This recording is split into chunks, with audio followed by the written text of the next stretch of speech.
Pukul 6 waktu Indonesia Tengah, Radio Republik Indonesia ND menghadirkan Warta Berita.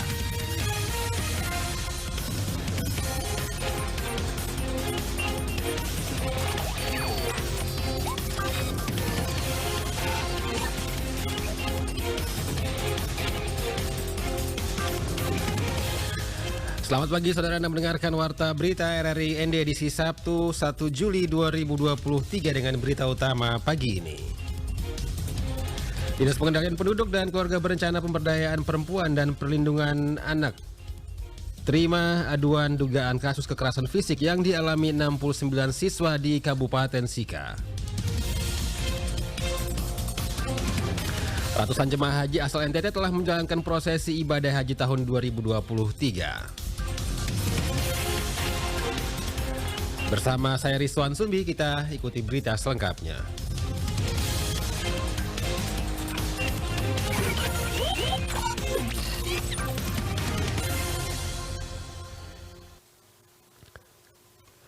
Berita pertama, Dinas Pengendalian Penduduk dan Keluarga Berencana Pemberdayaan Perempuan dan Perlindungan Anak menerima aduan terkait dugaan kasus kekerasan fisik yang dialami 69 siswa di Rumah Retret Mageria, Kabupaten Sika.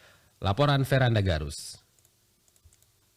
Kepada RRI Kadis DPP Kabid P3A, Kabupaten Sika, Petrus Erlemus mengatakan pengaduan sendiri memang sudah terjadi sejak bulan Maret 2023 lalu. Pihaknya telah mengadakan konferensi kasus yang melibatkan keluarga korban, lembaga, dan profesi lainnya. Dari konferensi kasus, kata Erlemus, direkomendasikan 3 poin. Poin pertama, diadakan pertemuan dengan pihak sekolah, siswa, dan orang tua murid pada tanggal 10 Juli 2023 mendatang yang difasilitasi oleh UPT DPPA Dinas DPP KBP 3A Sika. Kedua, hasil pertemuan itu akan ditindaklanjuti dengan laporan polisi pada tanggal 12 Juli 2023. Kemudian terakhir atau ketiga, dilakukan asesmen lanjutan bagi anak-anak korban pada tanggal 11 hingga 15 Juli 2023 didampingi oleh unit PPA dan lembaga psikologi Unipa Maomere. Ini sebenarnya penyelesaian kasus yang kedua.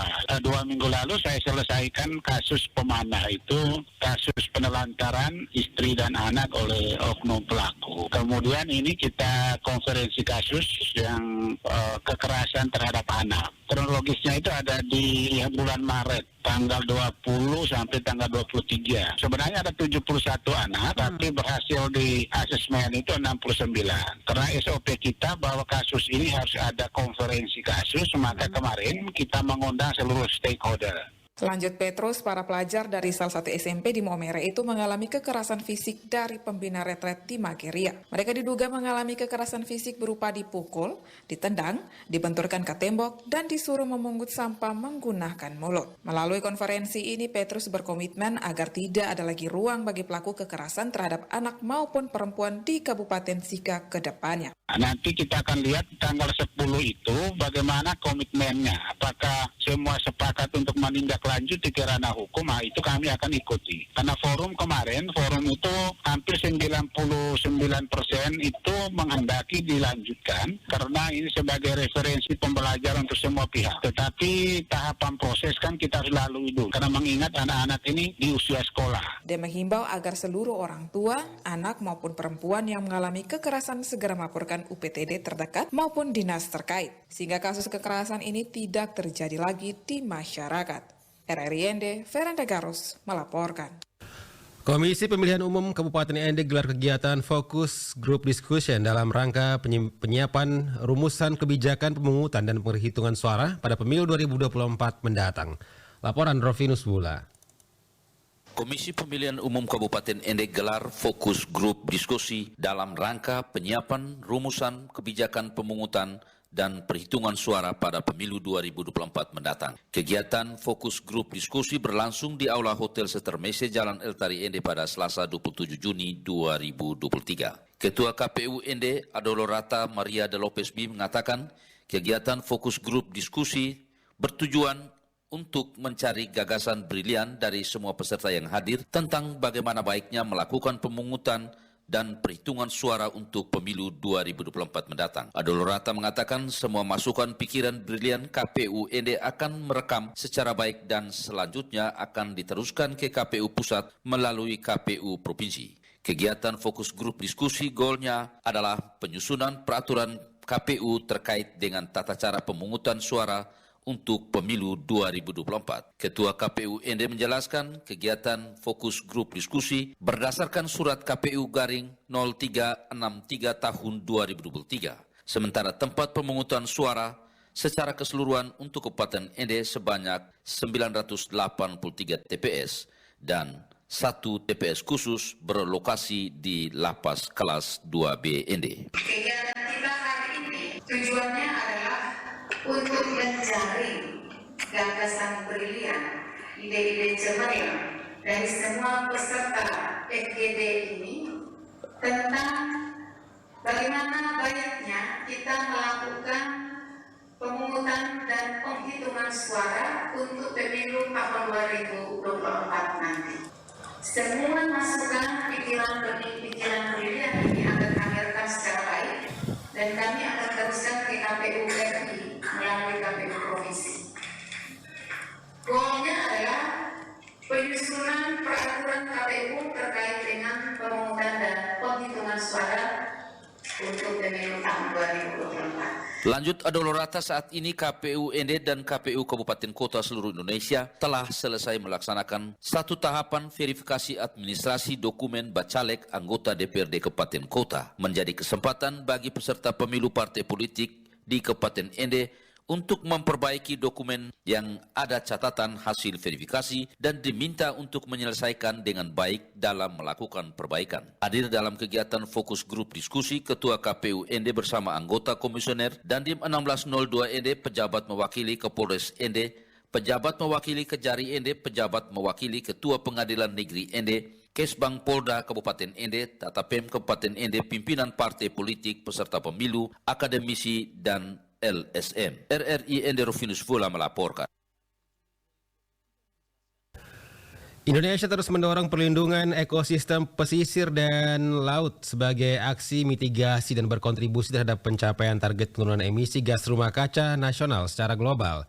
Direktur Pendayagunaan Pesisir dan Pulau-Pulau Kecil Ditjen Pengelolaan Ruang Laut KKP Muhammad Yusuf mengatakan saat Indonesia juga melakukan pemetaan ulang ekosistem lamun serta mendorong makin banyaknya penelitian lamun sebagai dasar bagi penghitungan persediaan gas rumah kaca.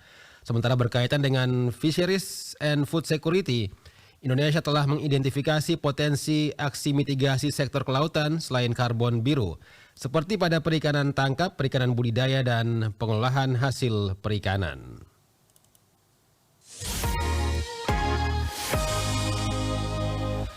Mengelola sampah untuk menabung, organisasi anak cinta lingkungan ND akan terus menggalakkan program bank sampah kepada masyarakat. Laporan Suimam.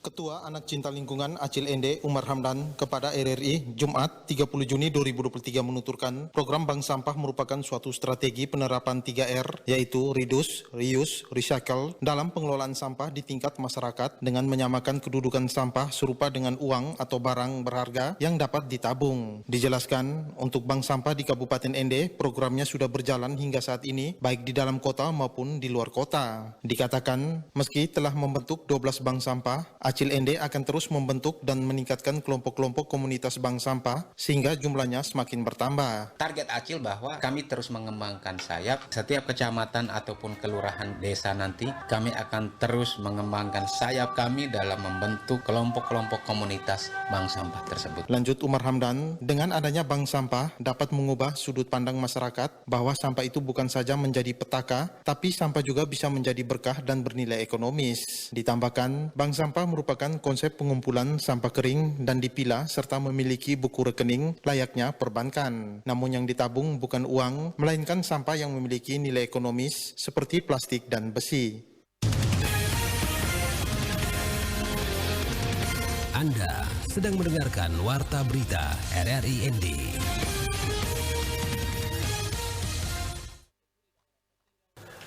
Masyarakat Desa Pasir Panjang, Kecamatan Komodo, Kabupaten Manggarai Barat masih membutuhkan dukungan pemerintah berupa alat tangkap ataupun peralatan pendukung melaut lainnya. Laporan Rosada 5. Hal ini dikarenakan 90% warga desa Pasir Panjang, Kecamatan Komodo, Kabupaten Manggarai Barat bermata pencaharian sebagai nelayan. Kepala Desa Pasir Panjang Nurdin kepada RRI beberapa waktu lalu mengatakan, selain memiliki potensi pariwisata sebagai satu-satunya desa di Pulau Rinca, pekerjaan pokok warga adalah nelayan. Selama ini, kata Nurdin, memang sudah ada bantuan alat tangkap untuk warganya, namun disalurkan dalam bentuk kelompok. Itu pun hanya menyentuh beberapa warga saja, sementara sebagian besar lainnya belum tersentuh. Oleh karena itu, sebagai upaya untuk meningkatkan perekonomian dan kesejahteraan warganya, Kades Nurdin meminta pemerintah untuk bisa mengalokasikan bantuan berupa alat tangkap bagi warga yang belum mendapatkannya. Yang paling dibutuhkan oleh masyarakat itu yang pertama, satu harapan kami selaku pemerintah agar alat tangkapnya ini ada bantuan lah yang bersifat modern, ya, yang maksudnya supaya memudahkan untuk penangkapan nelayan yang ada di Desa Pasir Panjang. Ya, selama ini memang ada, tapi kelihatannya macam ya pakai kelompok saja yang kebagian, sementara banyak warga saya yang tidak kebagian. Selain bantuan alat tangkap, Kades Nurdin juga meminta pemerintah agar bisa membangun sebuah lembaga pendidikan tingkat SMA. Saat ini di Pulau Rinca sudah memiliki lembaga pendidikan mulai dari tingkat PAUD hingga SMP. Untuk sementara saat ini anak-anak dari Desa Pasir Panjang masih harus bersekolah di kota Labuan Bajo. RRI ND Rosada 5 melaporkan. 713 jemaah haji Indonesia asal NTT saat ini telah menjalankan proses ibadah haji tahun 2023 di Mekah. Laporan Lady Badin. Pada puncak haji tahun 2023, 713 jemaah haji asal NTT dinyatakan dalam kondisi prima dan saat ini tengah menjalankan rangkaian prosesi ibadah haji di Mekah Al-Mukarramah. Demikian seperti yang disampaikan oleh Kepala Bidang Haji dan Bimas Islam Kanwil Kementerian Agama Provinsi NTT, Haji Hasan Manuk.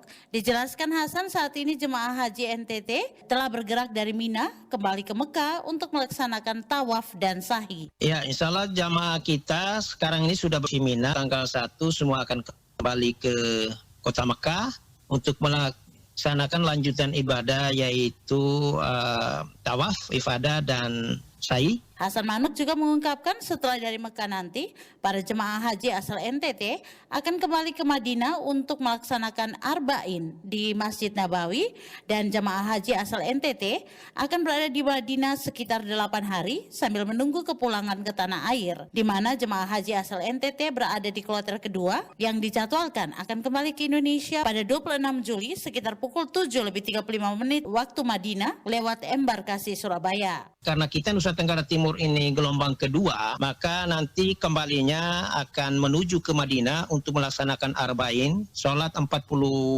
waktu atau 8 hari kurang lebih di Madinah, Masjid Nabawi. Setelah itu nanti akan kembali ke Indonesia melalui Bandara Madinah. Karena NTT termasuk di gelombang kedua, karena kloter 60-61, rencananya akan terbang dari Madinah tanggal 26 pagi pukul 7.35 waktu Madinah dan insya Allah tiba di Surabaya kurang lebih jam 11 malam waktu Surabaya. Kloter 61 berangkat tanggal 26 Juli juga pukul 9:10 dan diperkirakan tiba di Surabaya itu sekitar pukul 12 malam menjelang dini hari. Seluruh jemaah haji asal NTT akan disambut oleh Gubernur NTT di Surabaya dan nantinya jemaah haji akan kembali ke daerah asalnya sesuai dengan jadwal yang telah disiapkan oleh panitia masing-masing kabupaten.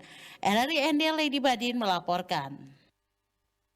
Informasi tersebut mengakhiri warta berita produksi RRI ND pagi ini. Saya Rizwan Sumbi mewakili kerabat kerja yang bertugas. Selamat pagi.